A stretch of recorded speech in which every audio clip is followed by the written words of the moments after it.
চোপড়ায় 4 শিশুর মৃত্যুতে সরব রাজ্যের সরকার। বিএসএফ এর বিরুদ্ধে গাফিলতির অভিযোগ তুললেন রাজ্যের অর্থমন্ত্রী চন্দ্রিমা ভট্টাচার্য। সোমবার সন্দেশখালীতে গিয়েছেন রাজ্যপাল সন্দেশখালী যেতে পারলে চোপড়াতেও যাওয়া উচিত রাজ্যপালের। এই দাবি তুলে মঙ্গলবার রাজভবনে যাবেন তৃণমূলের প্রতিনিধি দল। এদিন কলকাতায় সাংবাদিক বৈঠকে এমনটাই জানালেন চন্দ্রিমা ভট্টাচার্য। চোপড়ায় চেতনাগঞ্জ এলাকায় সীমান্ত গ্রামে বিস্তীর্ণ এলাকা জুড়ে মাটি কাটার কাজ চলছিল। জেসিপি দিয়ে মাটি কাটা দেখতে সেখানে ভিড় করে এলাকার শিশুরা। সকলের অজান্তেই বিশালাকার গর্তে পড়ে যায় 4 শিশু। মাটি ধসে আটকে পড়ে তারা। স্থানীয়দের চেষ্টায় 4 শিশুকে উদ্ধার করে স্থানীয় দলুয়া স্বাস্থ্য কেন্দ্রে নিয়ে গেলে চিকিৎসকেরা তাদের মৃত বলে ঘোষণা করেন। বিকেলেই 4 শিশুর ময়না তদন্ত করা হয় ইসলামপুর হাসপাতালে। আর এই ঘটনাকে কেন্দ্র করে এখন চড়ছে রাজনৈতিক পারদ। ঘটনায় বিএসএফ এর বিরুদ্ধে অভিযোগ তুলে আন্দোলনে নামার হুঁশিয়ারি দিয়েছেন তৃণমূল নেতৃত্ব। মঙ্গলবার রাজ্য জুড়ে এই নিয়ে আন্দোলনের পাশাপাশি রাজ্যপালের কাছেও যাবেন তৃণমূল নেতৃত্ব। রাজ্যের মন্ত্রী চন্দ্রিমা ভট্টাচার্য স্পষ্টতই বলেন, রাজ্যপাল সন্দেশখালী যাচ্ছেন, তিনি চোপড়াতেও একবার ঘুরে আসুন।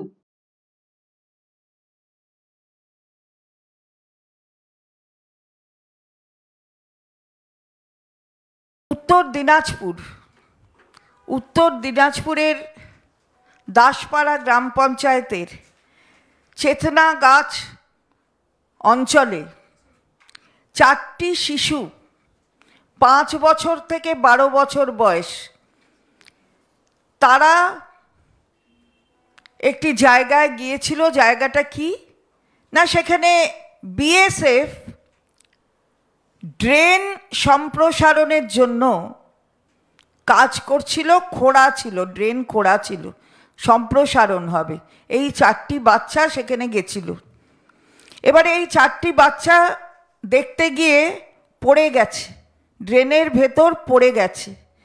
সবচেয়ে আশ্চর্য কাণ্ড হলো 4টে বাচ্চা পড়ে গেল, কিন্তু বিএসএফ এর কেউ দেখতে পেল না। বিএসএফ এর কেউ দেখতে তো পেলই না, জেসিবি নিয়ে তাদের ওপরে মাটি ফেলতে শুরু করলো। অর্থাৎ ড্রেন সেটার সম্প্রসারণ করতে হবে বিএসএফ এর, কিন্তু বাচ্চাদের তারা দেখতেও পেল না, তাদের জীবন নিয়ে তাদের চিন্তা নেই।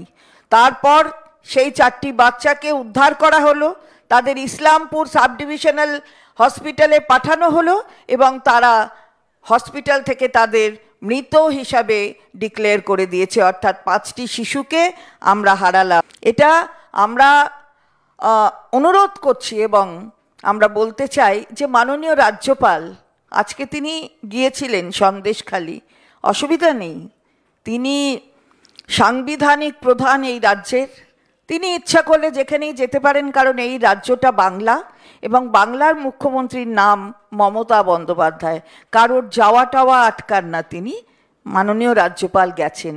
আমরা জিজ্ঞাসা করতে চাই এবং বিনয়ের সঙ্গে বলতে চাই যে একবার কিন্তু এই উত্তর দিনাজপুরের চেতনা গাছ এই জায়গাটাও কিন্তু দেখে আসতে হবে মাননীয় রাজ্যপালকে, কিভাবে বিএসএফ 4টে বাচ্চার ওপর মাটি চাপা দিয়ে তাদের মেরে ফেললো।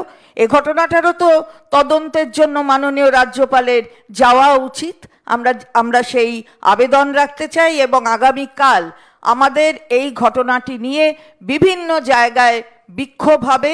রাজ্যপাল, মাননীয় রাজ্যপাল, তার কাছেও আমাদের এই আবেদন থাকবে আগামীকাল, সেটা আমরা করব আমাদের দলের পক্ষ থেকে।